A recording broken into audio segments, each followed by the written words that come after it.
Welcome to our YouTube channel Kuttipattanam vlogs. ഇന്ന് നമ്മളൊരു കുട്ടി വീഡിയോ ആയിട്ടാണ് വന്നേക്കുന്നത് കേട്ടോ. ഇന്നത്തെ നമ്മുടെ വീഡിയോ എന്ന് പറയുന്നത് രാവിലത്തെ ഒരു കുട്ടി വ്ളോഗാണ് കേട്ടോ. നമ്മുടെ കുഞ്ഞാറ്റക്കുട്ടിയും പൂമ്പാറ്റക്കുട്ടിയും സ്കൂളിൽ പോകുന്നത് അവരുടെ ബ്രേക്ക്ഫാസ്റ്റും അവരുടെ ടിഫിനും അവർ പോകുന്ന കുട്ടി കുട്ടി വിശേഷങ്ങളാണ് കേട്ടോ. അപ്പോൾ വീഡിയോ കണ്ടു നോക്കും. വീഡിയോ ഇഷ്ടപ്പെടുകയാണെങ്കിൽ സബ്സ്ക്രൈബ് ചെയ്യാനും ലൈക്ക് ചെയ്യാനും ഷെയർ ചെയ്യാനും കമൻറ്റ് ചെയ്യാനും മറക്കരുത് കേട്ടോ. Good morning. ഇന്നത്തെ പ്രഭാതത്തിലേക്ക് എല്ലാവർക്കും സ്വാഗതം. ഇന്ന് രാവിലത്തെ എൻ്റെ അടുക്കളയിലെ കൊച്ചു കൊച്ചു വിശേഷങ്ങളാണ് കേട്ടോ. ഇന്നലെ ഞാൻ വൈകിട്ട് തന്നെ അരി റൈസ് കുക്കറിൽ വെച്ചിട്ടുണ്ടായിരുന്നു. അപ്പോൾ രാവിലെ അത് ഊറ്റിയിട്ടു. പിന്നെ അപ്പത്തിന് അരച്ച് വെച്ചിട്ടുണ്ടായിരുന്നു. മാവ് നല്ല പാകത്തിന് വന്നിട്ടുണ്ട് കേട്ടോ. ഇത് നമ്മുടെ വെള്ളയപ്പം. അപ്പോൾ നമ്മൾ പത്തനംതിട്ടയിലൊക്കെ വെള്ളയപ്പം എന്ന് പറയും. ഇപ്പോൾ മലപ്പുറത്ത് വന്നു കഴിഞ്ഞാൽ വെള്ളയപ്പം ഇല്ല കേട്ടോ, പാലപ്പം മാത്രമേ ഉള്ളൂ. പാലപ്പത്തിനാണ് വെള്ളയപ്പം എന്ന് പറയുന്നത്. നമുക്ക് വെള്ളപ്പം ഉണ്ട്, പാലപ്പം ഉണ്ട്. അപ്പോൾ ഇത് നമ്മുടെ വെള്ളയപ്പമാണ് കേട്ടോ ഉണ്ടാക്കാൻ പോകുന്നത്. അപ്പോൾ നമ്മൾ ദോശ ചുടുന്ന മാതിരി ഉണ്ടാക്കിയെടുക്കുന്നത്. പിന്നെ നേരെ നമ്മളിന്ന് ഗ്രീൻ പീസ് കറിയാണ് കേട്ടോ ഉണ്ടാക്കുന്നത്. അപ്പോൾ ഒന്ന് ഗ്യാസിലോട്ട് കുക്കർ വെച്ചു. ഗ്രീൻ പീസ് കുതിരായിട്ടിട്ടുണ്ടായിരുന്നു. ഗ്രീൻ പീസ് വേഗം വെക്കുമ്പോഴത്തേക്ക് ഞാൻ അതിലോട്ട് കുറച്ച് ഉപ്പും മഞ്ഞൾപ്പൊടി പിന്നെ കറുവപ്പട്ടയും കരയാമ്പും കൂടി ഇട്ട് കൊടുക്കലുണ്ട് കേട്ടോ. അതിൻ്റെ ഒരു ആ കുക്കറിൽ കൂകലൊക്കെ കൂകി വരുമ്പോഴേ ആ കറുവപ്പട്ടയും കരയാമ്പൂൻ്റെയൊക്കെ സ്മെല്ല് നല്ല രസം. എല്ലാവരും ഇടാറുണ്ടോ എന്ന് എനിക്കറിയില്ല കേട്ടോ. ഞാനത് ഇടാറുണ്ട് കേട്ടോ. നല്ലൊരു മണവും നല്ലൊരു രുചിയൊക്കെ നമുക്കത് തരും കേട്ടോ. ഇതൊക്കെ മൂടി വെച്ചതിന് ശേഷം ഈ ചായ ഉണ്ടാക്കാൻ നോക്കുന്നുണ്ട് കേട്ടോ. ചായ ഞാൻ ഇപ്പം തന്നെ ഇട്ടങ്ങ് വെക്കും. അപ്പോൾ പിന്നെ അതിനിടയ്ക്ക് അവർ എണീറ്റ് വരുമ്പോൾ ഏട്ടനും കുട്ടികളൊക്കെ എണീറ്റ് വരുമ്പോൾ അവർക്കത് ലേറ്റാവേണ്ട വെച്ചിട്ട് ഞാൻ ഇപ്പം തന്നെ ഇപ്പുറത്തെ ഗ്യാസിലോട്ട് ചായക്കൂടെ വെക്കുന്നുണ്ട് കേട്ടോ പാല്. അപ്പോൾ ചായ ഇട്ടിട്ട് ഞാൻ ചെയ്യുന്നതെന്ന് വെച്ചാൽ അരിച്ച് മാറ്റിയിട്ട് അത് വേഗം തന്നെ നമ്മുടെ റൈസ് കുക്കർ അരി എടുത്തതിന് റൈസ് കുക്കർ അവിടെ വെറുതെ ഇരിക്കില്ല, അതിനെന്തെങ്കിലും പണി കൊടുക്കണ്ടേ. അപ്പോൾ റൈസ് കുക്കറിലോട്ട് അങ്ങ് ഇറക്കി വെക്കും കേട്ടോ. പാലല്ല കേട്ടോ, ഇത് നമ്മുടെ പശുവിൻ്റെ പാലാണ്. ഒരു വീട്ടിൽ നിന്ന് കൊണ്ടുത്തരുന്നതാണ് കേട്ടോ. അവരിപ്പോൾ ഇങ്ങനെ പാക്കറ്റിലാണ് കൊണ്ടുത്തരുന്നത്. നേരത്തെ കുപ്പിയിലായിരുന്നു. എന്നും ഈ സോസ് പാനുള്ള പരിപാടിയാണെങ്കിൽ അതിലോട്ട് വെച്ച് കഴിഞ്ഞാൽ ഇങ്ങനെ അങ്ങോട്ടും ഇങ്ങോട്ടും ചാടിയാൽ അത് നേരെ ഇരിക്കില്ല. പൂമ്പാറ്റയൊക്കെ പാൽ ചായ അവർക്ക് തോന്നിയാൽ മാത്രമേ കുടിക്കുന്നുള്ളൂ കേട്ടോ.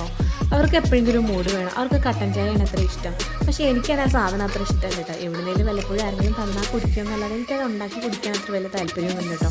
പക്ഷേ എൻ്റെ മക്കൾക്ക് രണ്ടുപേർക്കും കട്ടൻ ചായ ആയാൽ മതി. പാൽ ചായ മിക്ക ദിവസങ്ങളിൽ നമ്മൾ നിർബന്ധിച്ചിട്ട് പാലെല്ലാം കുടിപ്പിച്ചാലേ ഉള്ളൂ കേട്ടോ. അവരങ്ങനെ കുടിക്കാറില്ല. മെയിനായിട്ട് എനിക്ക് ഏട്ടനും കണ്ടിട്ട് ഈ ചായ ഉണ്ടാക്കുന്നത്. അടുക്കളക്കകത്ത് പുക മയാണ് കേട്ടോ. ഞാനവിടെ ചന്ദനത്തിരി കത്തിച്ച് വെച്ചിട്ടുണ്ട്. പിന്നെ കുക്കറിൽ നിന്ന് ആവി വരുന്നുണ്ട്, പിന്നെ ചായയിൽ നിന്ന് ആവി വരുന്നുണ്ട്. എല്ലായിടത്തുനിന്നും ഇങ്ങനെ പുക പറക്കുന്നുണ്ടല്ലേ രാവിലെ തന്നെ. ചായ തിളച്ച് കഴിഞ്ഞിട്ടുണ്ടല്ലോ, ഞാൻ അടുത്തേക്കാണെങ്കിൽ ഇങ്ങനെ സിമ്മിലാക്കി കൂട്ടി എനിക്ക് കുറച്ച് നേരം അതിലിങ്ങനെ കളിക്കണം കേട്ടോ. അപ്പോൾ അതിങ്ങനെ പൊന്തി വരുമ്പോൾ കുറച്ച് നേരം കൂടെ ചായ എന്തോട്ടെ വിചാരിച്ചിട്ടാണ് കേട്ടോ.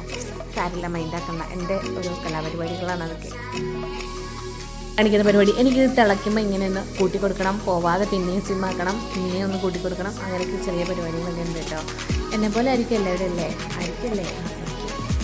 ഒക്കെ റെഡി ആയിട്ടുണ്ട് കേട്ടോ. അപ്പോൾ ചായ നമ്മൾ അരിച്ച് വേറൊരു കപ്പിലോട്ട് മാറ്റുന്നുണ്ട്. എന്നിട്ട് ആ സ്റ്റൗ തന്നെ ഓഫ് ചെയ്യാണ്ട് നമ്മൾ പാൻ അവിടെ വെച്ച് കൊടുത്തിട്ടുണ്ട് കേട്ടോ. നമുക്ക് അപ്പം ഉണ്ടാക്കി എടുക്കണ്ടേ, വെള്ളപ്പം ഉണ്ടാക്കി കൊടുക്കാനുള്ള പാൻ അവിടെ വെച്ചിട്ടുണ്ട് കേട്ടോ.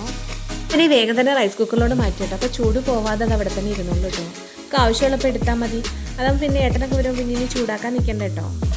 ഇതൊക്കെ ഒന്ന് ചെയ്ത് നോക്കുള്ളൂ കേട്ടോ. അടിപൊളിയാണ്. അടുപ്പത്ത് പാൻ വെച്ചിട്ടുണ്ടായിരുന്നില്ല, അത് ചൂടായി ഒന്ന് നോക്കിയിട്ട് നമുക്കിനി അതിലേക്ക് മാവ് കോരി ഒഴിച്ച് കൊടുക്കട്ടോ. ഒരു തവി മാവേ നമ്മൾ അധികം ഒഴിക്കുള്ളൂ കേട്ടോ. ഇല്ലാണ്ട് അങ്ങോട്ട് പരത്തി കൊടുക്കത്തൊന്നുമില്ല. അത് കുറച്ചൊന്ന് ഒരു മയത്തിലൊന്ന് ചെറുതായിട്ടൊന്ന് ഇതാക്കിയിട്ട് വെക്കുക കേട്ടോ. അല്ല നമ്മൾ ദോശയ്ക്ക് പരത്തുന്നൊന്നും പരത്തില്ല കേട്ടോ. അത്രയേ ഉള്ളൂ. എന്നിട്ട് അങ്ങനെ അവിടെ ഇരുന്നിട്ട് ആദ്യം കുറച്ച് ഫ്ലെയിം ചൂട് വേണം കേട്ടോ, എങ്കിലും അതിന് ഓട്ട വീഴുള്ളൂ. എന്നിട്ട് മെല്ലെ നമ്മൾ ഫ്ലെയിം കുറച്ചിട്ട് കഴിഞ്ഞാൽ നമ്മുടെ അപ്പം അടിപൊളിയായിട്ട് കിട്ടും. ഈ അപ്പത്തിന് അരയ്ക്കുമ്പോൾ ചിലപ്പം ചെറിയ ഉള്ളിയും ജീരകവും ഒക്കെ അരക്കലുണ്ട് കേട്ടോ. ഞാൻ കുറച്ച് ജീരകം മാത്രമേ അരച്ചിട്ടുണ്ട്. ജീരകത്തിൻ്റെയൊക്കെ ഫ്ലേവർ ഭയങ്കര ഇഷ്ടമാണ് കേട്ടോ. ഇത് പിന്നെ നമ്മൾ ഗ്രീൻ പീസ് കറി ആയാലും കിഴങ്ങ് കറി ആയാലും കടലക്കറി ആയാലും എല്ലാത്തിൻ്റെ കൂടെ അടിപൊളിയാണ് കേട്ടോ. അങ്ങോട്ട് പദ്ധതിയുള്ള കള്ളപ്പമൊന്നും പറയുന്നു കേട്ടോ. എന്നിട്ട് കള്ള ഒഴിച്ചുകൊണ്ട് ഉണ്ടാക്കുമ്പോൾ ഇത് കള്ളപ്പാവും തോന്നുന്നു കേട്ടോ. പിന്നെ കള്ളൊന്നും കിട്ടാറില്ലല്ലോ, നമ്മൾ ഇഷ്ടമൊക്കെ ഇട്ടങ്ങ് അഡ്ജസ്റ്റ് ചെയ്യുന്നേ. അപ്പം തിരിച്ച് ഞാനൊരു വുഡിൻ്റെ തവിക്ക് ചട്ടകം എടുത്തിട്ട് വന്നു കേട്ടോ. അതിലങ്ങോട്ട് അത്ര ശരിയായിട്ട് വരുന്നില്ലെന്നേ. പിന്നെ ഞാൻ പോയി കണ്ട് സ്റ്റീലിൻ്റെ ചട്ടകം തന്നെ എടുത്തിട്ടോ. അതാണ് പറ്റണത്. അതേ എനിക്ക് അങ്ങോട്ട് പറ്റണുണ്ടായിരുന്നില്ല. ചുട്ട് വേഗം തന്നെ നമ്മൾ പാത്രത്തിലോട്ട് മാറ്റുന്നുണ്ട് കേട്ടോ. ഇവിടെ നിന്നപ്പോൾ തന്നെ നമ്മുടെ കുഞ്ഞാറ്റക്കുട്ടി എണീറ്റ് വന്നിട്ടുണ്ട് കേട്ടോ. അപ്പോൾ അവിടെ നിന്ന് മടിച്ചിട്ട് പറയണം, അമ്മ എനിക്ക് കുളിക്കാൻ തണുപ്പാണ്, ചൂടുവെള്ളം വേണം. അധികം പറഞ്ഞില്ല കേട്ടോ എന്നൊക്കെ പറഞ്ഞു. പാവെല്ലാം വെച്ചിട്ട് ഞാൻ ചൂടുവെള്ളം വെച്ച് കൊടുക്കുന്നുണ്ട് കേട്ടോ അപ്പുറത്തെ ഗ്യാസിലോട്ട്.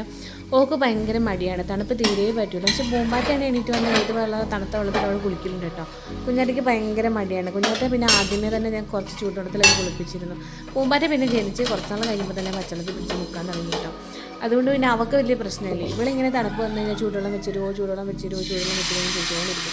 പിന്നെ അവൾക്ക് ചൂടുവെള്ളം വെച്ച് പിന്നെ ബാക്കി അപ്പങ്ങളിൽ ഞാൻ ചുട്ടെടുക്കുവാണ്. ഗ്രീൻ പീസ് വേവാൻ വെച്ചിരുന്നല്ലോ, അപ്പോൾ ഗ്രീൻ പീസ് കറിക്കുള്ള ഉരുളൻകിഴങ്ങും പിന്നെ ക്യാരറ്റും സവാളയാണ് കേട്ടോ നമ്മൾ ചേർത്ത് കൊടുക്കുന്നത്.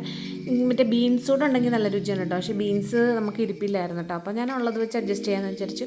നമ്മൾ ഉരുളൻകിഴങ്ങും ക്യാരറ്റും ഉള്ളിയാണ് കേട്ടോ ചെറുതായിട്ട് കുനുകുനാന്ന് അരിഞ്ഞെടുക്കുന്നുണ്ട് കേട്ടോ. ഇടുന്ന ഉരുളൻകിഴങ്ങും ക്യാരറ്റും ഒക്കെ ആകുമ്പോൾ ഇവർക്ക് ഭയങ്കര ഇഷ്ടമാണ് കേട്ടോ, അവർ കഴിച്ചോളും. കയ്യിൽ വെച്ച് അരിയുന്നതിനെക്കാട്ടി നല്ല എളുപ്പം ഈ കട്ടിംഗ് ബോർഡിൽ വെച്ച് അരിയുന്നതാണ് കേട്ടോ. പിന്നെ ഈ ചോപ്പറിലിട്ട് അരിയുന്നതൊന്നും എനിക്ക് അത്ര ഇതിലൊന്നും താല്പര്യമില്ല കേട്ടോ. ഈ നമ്മൾ ഗ്രീൻ പീസ് കറിക്കൊന്നും അതൊക്കെ ഒരുപോലെ ഇങ്ങനെ കിടക്കണം, അതാണല്ലോ ഭംഗി. കുട്ടിക്ക് ചോറ് കൊണ്ടുണ്ടായിട്ട് ഞാൻ ഈ രാവിലെ എണീറ്റ് ഈ പണികളൊക്കെ ഒതുക്കുന്നത്, ഇല്ലെങ്കിൽ നമ്മൾ കുറച്ച് ലേറ്റാവും കേട്ടോ. പക്ഷെ രാവിലെ എണീറ്റ് ഇങ്ങനെ ഒറ്റയ്ക്ക് നിന്ന് പണികളൊക്കെ ചെയ്യാൻ നല്ല സുഖമുണ്ട് കേട്ടോ. അപ്പോൾ കുട്ടികളെ കുറച്ച് ലേറ്റായിട്ടല്ലേ എണീറ്റ് വരുള്ളൂ. അപ്പോൾ രാവിലെ കിച്ചണിൽ ഞാൻ മാത്രമേ കാണുള്ളൂ കേട്ടോ. അപ്പോൾ വേഗം എന്തായാലും പണികളൊക്കെ കഴിയുന്നുണ്ട്. നമ്മൾ അരിഞ്ഞെടുത്ത പച്ചക്കറികളൊക്കെ ഒരു പാത്രത്തിലാക്കി 2-3 മുളകും കൂടെ അല്ല ചീന്തിയിട്ട് കൊടുക്കുന്നുണ്ട് കേട്ടോ. അതൊക്കെ നമ്മൾ ആ ഇതിലോട്ട് തട്ടിയിട്ട് കൊടുക്കുന്നുണ്ട് കേട്ടോ. എന്നിട്ട് അതൊന്നും കൂടെ ഞാൻ ഒരു വിസിലും കൂടെ അടുപ്പിക്കും. ക്യാരറ്റിനും കിഴങ്ങിനും ഒന്നും അധികം വേവില്ലാത്തതുകൊണ്ട് ജസ്റ്റ് ഒരു വിസിലും കൂടെ അടുപ്പിക്കുന്നുണ്ട് കേട്ടോ, ഉപ്പും ഒക്കെ ഇട്ട് കൊടുത്തിട്ട്. ഇനി നമുക്ക് അതിലേക്ക് വേണ്ടത് കുറച്ച് തേങ്ങാപ്പാലാണ് കേട്ടോ. അപ്പോൾ തേങ്ങ തിരുമാൻ നല്ല മടിയാണ് എനിക്ക്. അപ്പോൾ ഞാനതായിട്ട് പൂളിക്കാണ്ട് കുഞ്ഞു കഷ്ണങ്ങളായിട്ട് കഴിഞ്ഞിട്ട് മിക്സിയിലിട്ട് കൊടുക്കും. അതാണ് എൻ്റെ പരിപാടി കേട്ടോ. ഭയങ്കര മടിയാണ്, വല്ലാത്ത മടിയാണ് കേട്ടോ എനിക്ക് തേങ്ങ തിരുമാൻ. നമുക്കതിനാവശ്യമുള്ളത് കുറച്ച് മിക്സിയിലോട്ടിട്ട് അരച്ചെടുത്തിട്ട് വരാം കേട്ടോ. തേങ്ങാപ്പാലെടുത്താണ്ട് ഞാൻ അരിച്ചെടുക്കുന്നുണ്ട് കേട്ടോ. നമ്മൾ അരിച്ചിട്ട് ചിലരിങ്ങനെ ഗ്രീൻ പീസ് കറിയിൽ തേങ്ങ അരച്ചാണ്ട് ചേർക്കുന്നൊക്കെ ഉണ്ട്, പക്ഷേ എനിക്ക് അതിനോട് അത്ര താല്പര്യമില്ല കേട്ടോ. ഞാൻ തേങ്ങാപ്പാലാണ് ചേർക്കുന്നത്. തേങ്ങാപ്പാൽ അരയ്ക്കുന്ന സമയത്ത് കുറച്ച് ജീരകം, വലിയ പെരുംജീരകം അത് കുറച്ച് ചേർക്കാറുണ്ട് കേട്ടോ.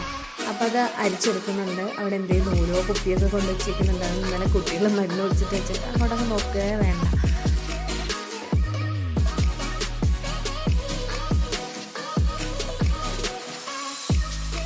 കറി ഞാൻ കുക്കറിൽ നിന്ന് പിന്നെ ചട്ടിയിലോട്ട് മാറ്റി കേട്ടോ. ചട്ടിയിലൊക്കെ കാണുമ്പോൾ തന്നെ ഒരു സന്തോഷമല്ലേ, ഇരിക്കട്ടെ മൺചട്ടിയിൽ അതും. അപ്പോൾ ചട്ടിയിലോട്ട് മാറ്റിയിട്ട് ഞാൻ അതിലോട്ട് കുറച്ച് തേങ്ങാപ്പാലൊക്കെ ആഡ് ചെയ്ത് കൊടുക്കുന്നുണ്ട് കേട്ടോ. അപ്പോൾ തേങ്ങാപ്പാൽ ആഡ് ചെയ്ത് ഇപ്പോൾ കുറച്ച് നീണ്ടിരിക്കുന്നെങ്കിലും ആ ഗ്രീൻ പീസൊക്കെ നല്ല വെന്തതാണ് കേട്ടോ. അതൊന്ന് തണുത്ത് കഴിയുമ്പോഴത്തേക്ക് നല്ല കുറുകി വരും കേട്ടോ കറി. പിന്നെ നമ്മളിന്ന് ഉണ്ടാക്കുന്ന മത്തങ്ങ എരിശ്ശേരിയാണ് കേട്ടോ ചോറിന്. അപ്പോൾ ഉണ്ട് അതിലേക്കുള്ള വൻപയറാണ് കേട്ടോ. വൻപയറും മത്തങ്ങയും ഇട്ടുള്ള എരിശ്ശേരിയാണ് ഇന്ന് ഉണ്ടാക്കുന്നത്. കുട്ടിക്ക് ഭയങ്കര ഇഷ്ടമാണ് കേട്ടോ. അപ്പോൾ കുഞ്ഞാറ്റേക്ക് ചോറ് കൊണ്ടുപോകണമല്ലോ, അപ്പോൾ അതാക്കാമെന്ന് വിചാരിച്ചു. അപ്പോൾ മത്തങ്ങ ഒരു വലിയ കഷ്ണമായിരുന്നു, നമുക്ക് അത്രത്തിൻ്റെ ആവശ്യമില്ല, പകുതി മുറിച്ചെടുത്ത് കേട്ടോ. ൊക്കെ നന്നാക്കി എടുത്തിട്ട് തൊലി, പക്ഷേ സാധാരണ മത്തങ്ങ വാങ്ങിയാൽ ഭയങ്കര കട്ടിയാകും കേട്ടോ തൊലിക്ക്. ഇന്നത്തെ മത്തങ്ങയ്ക്ക് വലിയ കട്ടിയൊന്നുമില്ല കേട്ടോ, നല്ല സിമ്പിളായിട്ട് ഇങ്ങനെ ചീന്തി പോകുന്നുണ്ടായിരുന്നു. അപ്പോൾ അതൊക്കെ നമുക്കൊന്ന് കട്ട് ചെയ്തെടുക്കാം. ഞാൻ കട്ട് ചെയ്തതിന് ശേഷമാണ് കേട്ടോ വാഷ് ചെയ്തെടുക്കുന്നത്. നമുക്ക് ഈ പകുതി സവാള ഉണ്ടല്ലോ അതും അരിഞ്ഞിട്ട് കൊടുക്കണം. പിന്നെ 2 പച്ചമുളകും കൂടെ. വലിയ എരി വേണ്ട കേട്ടോ, കുട്ടികൾക്ക് അങ്ങനെ എരി വലിയ താല്പര്യമില്ല. പിന്നെ ഈ മത്തങ്ങക്കറി അവർക്ക് ഇഷ്ടം തന്നെ ചെറിയൊരു മധുരമൊക്കെ ഉള്ളത് കൊണ്ടാണ് കേട്ടോ. അപ്പോൾ അതിലേക്ക് 1-2-3 പച്ചമുളക് കൂടെ ഇട്ട് കൊടുക്കുന്നുണ്ട്. മത്തങ്ങയൊക്കെ നല്ലോണം വാഷ് ചെയ്തെടുക്കണം. നമ്മൾ പോയിട്ട് മത്തങ്ങയൊക്കെ നല്ലോണം വാഷ് ചെയ്തെടുക്കുന്നുണ്ട് കേട്ടോ. ഇത് വൻപയർ ഇട്ടാണ് വെക്കുന്നത്, പിന്നെ ചെറുപയറിട്ട് വെക്കുന്നവരൊക്കെ ഉണ്ട് കേട്ടോ. പിന്നെ ഈ വൻപയർ ഞാൻ എണീറ്റ് വന്നപ്പോൾ തന്നെ കുറച്ച് വെള്ളത്തിലിട്ട് വെച്ചിട്ടുണ്ടായിരുന്നു കേട്ടോ. അത് കുറച്ച് നേരം ഇട്ട് വെച്ചിരുന്നാൽ ഈ മത്തങ്ങയ്ക്ക് വലിയ വേവില്ലല്ലോ, അപ്പോൾ അത് വേഗം വെന്ത് കിട്ടും. അപ്പോൾ കുറച്ച് നേരം ഞാൻ വെള്ളത്തിലിട്ട് വെച്ചിട്ടുണ്ടായിരുന്നേ. പിന്നെ കഴുകിയതിന് ശേഷത്തിലേക്ക് ഉള്ളിയൊക്കെ ചേർത്ത് കൊടുക്കുന്നുണ്ട്. മത്തങ്ങ ഉള്ളിയും മുളകും എല്ലാം കൂടെ നമുക്ക് വേഗം കുക്കറിലോട്ട് തട്ടിയിട്ട് കൊടുക്കാം കേട്ടോ. അത് തട്ടിയതിൻ്റെ പാടെ തന്നെ നേരത്തെ പറഞ്ഞ ആ വൻപയർ നമ്മൾ കഴുകി വെച്ചിട്ടുണ്ടായിരുന്നു, അതും കൂടി ചേർത്ത് കൊടുക്കുന്നുണ്ട് കേട്ടോ. അപ്പോൾ വൻപയർ നല്ല വേവുള്ളതാണ്. ഞാനൊരു 1.5 മണിക്കൂറായിട്ടുള്ള കേട്ടോ കുതിർത്തിട്ട് അത് നല്ല വെള്ളം ഒഴിച്ചെടുക്കണം. അപ്പോൾ ആവശ്യത്തിന് വെള്ളം ഒഴിച്ചു കൊടുത്തിട്ട് ഉപ്പും മഞ്ഞൾപ്പൊടിയും മാത്രമേ ചേർക്കുന്നുള്ളൂ കേട്ടോ. അതും ചേർത്താണ് നമുക്കത് വേവിച്ചെടുക്കാം. ഇപ്പത്തും വെച്ചു. പിന്നെ ബാക്കി ഉണ്ടായിരുന്ന മത്തങ്ങ എടുത്തുകൊണ്ട് ഫ്രിഡ്ജിലോട്ടും വെച്ച് കൊടുത്തു കേട്ടോ. പിന്നെ നമുക്കിന്ന് സ്നാക്സിന് വെച്ച് കൊടുക്കുന്നത് പേരയ്ക്കാണ് കേട്ടോ. പേരയ്ക്കും പിന്നെ നമ്മൾ ഉപ്പേരിയായിട്ട് എടുക്കുന്നത് പച്ചപ്പയറാണ് കേട്ടോ. അപ്പോൾ അത് ഞാൻ എണീറ്റപ്പോൾ തന്നെ കുറച്ച് മഞ്ഞൾപ്പൊടി ഉപ്പിട്ടാണ്ട് വെള്ളത്തിലിട്ട് വെച്ചിട്ടുണ്ടായിരുന്നു. അപ്പോൾ അതിൻ്റെ ഏറ്റവും ആലുവൊക്കെ കണ്ടിച്ചെടുത്താണ് അതിന് നമുക്ക് കുനുകുനാന്ന് നുറുക്കിയെടുക്കാം കേട്ടോ. നമ്മളിവിടെ മലപ്പുറത്ത് ഉപ്പേരി എന്ന് പറയും, നമ്മുടെ നാട്ടിൽ മെഴുക്കോട്ടി എന്ന് പറയും. ഇപ്പോൾ ഏതായാലും നമുക്ക് മഞ്ഞപ്പിത്തൊക്കെ കഴിഞ്ഞിരിക്കുന്നുണ്ട്. വല്ലാണ്ട് എണ്ണ ഒഴിച്ചുകൊണ്ട് അങ്ങനെ മെഴുക്കോട്ടി ആക്കുന്നുമില്ല, എന്നാൽ ഉപ്പേരിക്ക് തേങ്ങയൊന്നും ഇടുന്നുമില്ല. അപ്പോൾ അതിൻ്റെ എൻ്റെ ഇടയ്ക്കുള്ളൊരു സാധനമാണ് കേട്ടോ. അപ്പോൾ കുനുകുനാന്ന് അരിഞ്ഞെടുത്തിട്ട് നമ്മൾ എന്താ ചെയ്യുന്നത് വെച്ചാൽ കുറച്ച് എണ്ണ ഒഴിച്ചിട്ട് കുറച്ച് മഞ്ഞൾപ്പൊടി ഇട്ട് ഉപ്പ് ഇട്ടേണ്ട അടച്ച് വെച്ച് വേവിച്ചുകൊണ്ട് ജസ്റ്റ് കുറച്ച് വേവാനുള്ള വെള്ളം ഒഴിച്ചിട്ട് വറ്റിച്ചെടുക്കുകയാണ് കേട്ടോ. അപ്പോഴത്തേക്കും നമ്മുടെ പൂമ്പാറ്റയും കുളിച്ചിട്ടൊക്കെ വന്നിട്ടുണ്ടായിരുന്നു കേട്ടോ. അപ്പോൾ പൂമ്പാറ്റയ്ക്ക് ഭക്ഷണം കൊടുക്കാൻ പോകാൻ കേട്ടോ. അപ്പോൾ പൂമ്പാറ്റ അവിടെ നിന്ന് കഴിക്കും. കുഞ്ഞാറ്റ കഴിച്ചിട്ടുണ്ട്, കുഞ്ഞാറ്റ എഴുതിയിട്ട് വന്ന് കഴിക്കാമെന്ന് പറഞ്ഞിട്ടുണ്ട്. അപ്പോൾ നമ്മൾ അടുപ്പത്തോട് നമ്മുടെ പയറുപ്പേരി വെച്ചിട്ടുണ്ട്. പിന്നെ നമ്മുടെ മത്തങ്ങ എരിശ്ശേരിക്ക് കടുക് വറുക്കാൻ അപ്പുറത്തൊരു കുഞ്ഞ് ചീഞ്ചട്ടിയും കൂടെ വെച്ചിട്ടുണ്ട് കേട്ടോ. അപ്പോൾ ഞാൻ അങ്ങനെ സാധാരണ സാമ്പാറിനൊന്നും കടുക് വറുക്കാറില്ല കേട്ടോ, അതും ഇനി ഓയിലാക്കണ്ട വിചാരിച്ചിട്ട്. അപ്പോൾ എരിശ്ശേരിക്കൊക്കെ ഒരു കടുക് വറുത്തിട്ടില്ലെങ്കിൽ ഒരു രസമില്ല കാണാനായാലേ. പിന്നെ സ്കൂളിലും കൊടുത്തിട്ടുണ്ടെന്ന് വെച്ചിട്ട് കഴിയുന്ന എന്തായാലും കടുക് വറുക്കാമെന്ന് വിചാരിച്ചിട്ടോ. നല്ല ചുവന്നുള്ളിയും വറ്റൽമുളകും കടുകൊക്കെ ഇട്ടാണ്ട് കടുക് തളിച്ച് അതിലേക്ക് ഒഴിക്കാൻ കേട്ടോ. ഈ കടുക് തളിച്ച് ഒഴിക്കുന്ന സമയത്തുണ്ടല്ലോ, ഈ പുറത്തുനിന്ന് അങ്ങോട്ട് ഒഴിച്ചാണ്ട് വീണ്ടും ഇങ്ങോട്ട് ഒഴിക്കുമ്പോഴല്ലോ ഷ് എന്നുള്ള ശബ്ദം ഉണ്ടല്ലോ, എനിക്കത് ഭയങ്കര ഇഷ്ടമാണോ. ഞാൻ 2-3 വട്ടം കേൾപ്പിക്കും കേട്ടോ ഷ് എന്നുള്ള സൗണ്ട്. പയറുപ്പേരി റെഡിയായി വന്നിട്ടുണ്ട്, നമ്മുടെ മത്തങ്ങ എരിശ്ശേരി റെഡിയായി വന്നിട്ടുണ്ട് കേട്ടോ. അപ്പം നമുക്കിതിന് വേഗം ടിഫിനിലോട്ട് ആക്കാൻ നോക്കാവേ. ചിക്കനൊക്കെ 2 പേർക്ക് കൊണ്ടുപോകാനുള്ള പാത്രങ്ങളും കുപ്പികളും ആണ് കേട്ടോ. ചോറിനും പിന്നെ സ്നാക്സിനും കറികളൊക്കെ കൊണ്ടുപോകാനുള്ള പാത്രങ്ങളായിട്ട് നിരത്തി വെച്ചേക്കുന്നത്. ചോറ് സ്നാക്സും കൊണ്ടുവന്നു. സ്നാക്സ് ചെറുതായിട്ട് എന്തെങ്കിലും കൊടുത്തു വിടലുള്ളൂ കേട്ടോ. കുറുമ്പാത്രത്തിൽ ചോറ് എടുക്കുന്നതിന് മുന്നേ തൈര് എടുക്കുന്നതിന് മുന്നേ നുള്ളുപ്പ് ഇങ്ങനെ പരത്താറുണ്ട് കേട്ടോ. അപ്പോൾ കുഞ്ഞാറ്റിക്ക് നമുക്ക് ചോറ് എടുക്കാം, കുഞ്ഞാറ്റിക്ക് കുറച്ച് ചോറ് മതി എന്നൊക്കെ പറയുന്നുണ്ട് കേട്ടോ. അപ്പോൾ ഞാൻ എടുത്തപ്പോൾ കുറച്ച് ഏറി പോയിട്ടുണ്ടായിരുന്നു കേട്ടോ. മണ്ടയിലൊരു കറിയുടെ ഇതുകൂടെ വെക്കണ്ടല്ലേ, അപ്പോൾ കുറച്ച് ഏറി പോയിട്ടുണ്ടായിരുന്നു കേട്ടോ. അപ്പോൾ പിന്നെ വന്നിട്ട് കഴിച്ചിട്ട് പറഞ്ഞു, അമ്മ എനിക്കിനി അത്രയും ചോറ് വെക്കല്ലേ, കളയാനും പറ്റൂല, സ്കൂളിൽ കൊണ്ടുപോയാൽ എനിക്ക് അത്ര തിന്നാൻ പറ്റൂല എന്നൊക്കെ പറഞ്ഞു കേട്ടോ. അതിലേക്ക് വെക്കുന്ന പയറുപ്പേരിയാണ് കേട്ടോ. പിന്നെ കുട്ടികൾ അങ്ങനെ വെജിറ്റബിൾ ആയാലും എന്തായാലും നമ്മൾ കൊടുക്കുന്നതൊക്കെ കഴിച്ചോളും കേട്ടോ. അവർക്ക് അങ്ങനെ ഇന്നത് വേണം അതേ കഴിക്കുകയുള്ളൂ അങ്ങനെയൊന്നും നിർബന്ധങ്ങളൊന്നും ഇല്ല കേട്ടോ. പണ്ടൊക്കെ തട്ട് വെച്ചിട്ട് നമ്മൾ കുറച്ച് മത്തങ്ങ എരിശ്ശേരി ഒഴിച്ചു കൊടുക്കുന്നുണ്ട് കേട്ടോ. ചെറുകട വെച്ച് കഴിഞ്ഞിട്ട് ഞാൻ ആ ടിഫിൻ ബോക്സ് അടച്ച് കേട്ടോ. അതിലോട്ട് ഇനി ഒന്നും വെക്കുന്നില്ല. ഇനി ഞാൻ തൈരാണ് കേട്ടോ കൊടുത്തു വിടുന്നത്, നല്ല കട്ടത്തൈരാണ് കേട്ടോ കൊടുത്തു വിടുന്നത്. അപ്പോൾ തൈര് ഞാൻ വേറൊരു പാത്രത്തിലാക്കിയാണ് കേട്ടോ കൊടുത്തു വിടാറുള്ളത്. പൂമ്പാറ്റക്കുട്ടിക്കാണ് കേട്ടോ, അവൾക്കും തൈര് മതി. ഇന്ന് എരിശ്ശേരി വേണോ പയറുപ്പേരി വേണോ എന്ന് വെച്ചാൽ വേണ്ട, അവൾക്ക് ഇന്ന് തൈര് തന്നെ മതി എന്ന് പറഞ്ഞു കേട്ടോ. അപ്പോൾ അവൾക്ക് നമ്മൾ തൈരാണ് കേട്ടോ കൊടുത്തു വിടുന്നത്.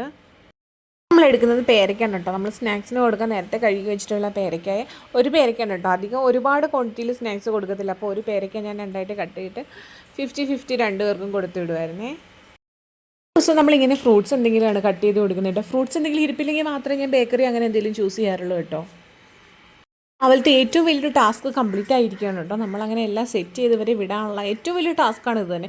ഇനിയിപ്പോൾ ഞാൻ കുളിച്ചിട്ട് ഞാൻ ഇവരെ കൊണ്ടാണ് കേട്ടോ വിടുന്നത്. അപ്പോൾ ഓക്കെ ബൈ, ഞാൻ ഇവിടെ കൊണ്ടുവിടാൻ പോയിട്ട് കേട്ടോ. വീഡിയോ കണ്ട് ഇഷ്ടപ്പെട്ടാൽ സപ്പോർട്ട് ചെയ്യാൻ മറക്കല്ലേ.